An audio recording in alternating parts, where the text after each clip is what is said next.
କାନ୍ଧରେ କୋକେଇ ଭାର ଏବଂ କୋକେଇ ପଛରେ ସାହି ପଡ଼ିଶା ବନ୍ଧୁ ବାନ୍ଧବ ଆତ୍ମୀୟ ସ୍ୱଜନ ସମସ୍ତେ ଅଛନ୍ତି। ରାମ ନାମ ସତ୍ୟ ହେ ହରେ ନାମ ସତ୍ୟ ହେ ଶବ୍ଦରେ ପୁରା ଅଞ୍ଚଳ କମ୍ପିତ ହୋଇଉଠୁଛି।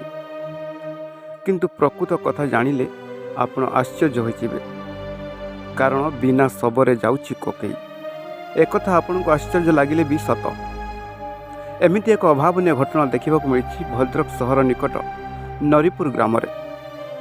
ହଁ ଆଜ୍ଞା, ନରିପୁର ଗ୍ରାମର ଅବସରପ୍ରାପ୍ତ ସରକାରୀ କର୍ମଚାରୀ ଗଗନ ଦାସଙ୍କ ବାପା ବିଦ୍ୟାଧର ଦାସ 2004 ମସିହାରେ ନିଖୋଜ ହୋଇଯାଇଥିଲେ। ଘର ଲୋକ ଅନେକ ଖୋଜାଖୋଜି କରିବା ପରେ ନିରାଶ ହୋଇ ଶେଷରେ ତାଙ୍କ ପୁଅ ଗଗନ ଦାସ ସ୍ଥାନୀୟ ଥାନାରେ ଏକ ଲିଖିତ ଅଭିଯୋଗ ମଧ୍ୟ କରିଥିଲେ। ହେଲେ 20 ବର୍ଷ ବିତି ଯାଇଥିବା ବେଳେ ଆଜି ଯାଏଁ ଗଗନ ତାଙ୍କ ବାପାଙ୍କର କୌଣସି ସନ୍ଧାନ ପାଇପାରିନାହାନ୍ତି। ଏପଟେ ସ୍ୱାମୀଙ୍କ ଫେରିବା ବାଟକୁ ଚାହିଁ ଚାହିଁ ଆଖି ବୁଜିଥିଲେ ଗଗନଙ୍କ ମା। ଆଜିକା ଦୁନିଆରେ ପୁଅ ଯେତେବେଳେ ବାପା ମାଆର ଶତ୍ରୁ ହୋଇଯାଉଛି, ବାପା ମାଆଙ୍କୁ ଭୁଲି ଯାଉଛି, ଏଭଳି ପରିସ୍ଥିତିରେ ପୁଅର ବାପା ପ୍ରତି ଭଲ ପାଇବା ଦେଖି ସମସ୍ତେ ଆଶ୍ଚର୍ଯ୍ୟ ହୋଇଯାଇଛନ୍ତି। କାରଣ ଏତେ ବର୍ଷ ବିତିବା ପରେ ମଧ୍ୟ ବିଦ୍ୟାଧର ଘରକୁ ନ ଫେରିବାରୁ ତାଙ୍କର ନିଶ୍ଚୟ ମୃତ୍ୟୁ ହୋଇଯାଇଛି ମନରେ ଭାବିବା ସହ ବାପାର ମଲାକର୍ମ ପାଇବା ପାଇଁ ପୁଅ ଗଗନର ବହୁତ ଇଚ୍ଛା ଥିଲା।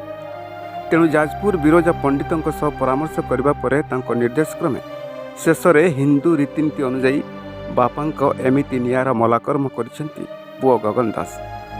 ଘର ଆଗରେ କୋକେଇ ବାନ୍ଧି କୋକେଇରେ ବାପାଙ୍କ ଫଟୋକୁ ରଖି ସମସ୍ତ ରୀତିନୀତି ଅନୁସାରେ ଗାଁ ଦାଣ୍ଡ ପରିକ୍ରମା କରି ଶେଷରେ ଭଦ୍ରକ ଗାନ୍ଧୀ ପଡ଼ିଆ ନିକଟରେ ଶ୍ମଶାନରେ ଶବଦାହ କରିବା ଘଟଣା ସ୍ଥାନୀୟ ଅଞ୍ଚଳରେ ଚର୍ଚ୍ଚାର ବିଷୟ ପାଲଟିଛି। ଆମ ଶ୍ୱଶୁର ଜଣେ ଥିଲେ, ସେ ଆଜିକି 21 ବର୍ଷ ହେଲା ପଳେଇ ଯାଇଛନ୍ତି। ମାନେ ତାଙ୍କୁ ବହୁତ ଖୋଜାଖୋଜି ପରେ ଆଉ ତାଙ୍କର କିଛି ପାଇଲୁନି। ତାପରେ ହିନ୍ଦୁ ଶାସ୍ତ୍ର ଅନୁସାରେ ଆମେ ସେଇଟା ନ କଲେ ମନଟା ଆତ୍ମାଟା ବୁଝୁନି। ଆତ୍ମାଟା ତାଙ୍କର ସଦ୍ଗତି ପାଇଁ ଆମେ ତାଙ୍କର ଗୋଟେ କରୁଛୁ କ୍ରିୟାକର୍ମ କରିକି ବନ୍ଧୁବାନ୍ଧବଙ୍କୁ ନେଇକି ଶୁଦ୍ଧି କ୍ରିୟା କରିବୁ। ଆଉ ବାପାଙ୍କର କୋକେଇ ବନ୍ଧା ହେଉଛି ଏଇଥିପାଇଁ ଯେ 2004 ମସିହାରୁ ବାପା ନିଖୋଜ ଥିଲେ। ଆମେ ବହୁତ ଅକ୍ଳାନ୍ତ ପରିଶ୍ରମ କରି ଖୋଜି ଖୋଜି ମା 13 ମସିହାରେ ଚାଲିଗଲେ। ମା ମଧ୍ୟ ଝୁରି ଝୁରି ଚାଲିଗଲା ପରେ ଆମେ ବାଧ୍ୟ ହୋଇ ଯେତେବେଳେ ମା ଚାଲିଗଲେ ସେତେବେଳକୁ ମା ମାନେ ବାପାଙ୍କ ଶ୍ରାଦ୍ଧ କାମଟା କରିବା ଏକାଠି ସମ୍ଭବପର ନଥିଲା, ଯେହେତୁ 8 ବର୍ଷ ହୋଇଥିଲା।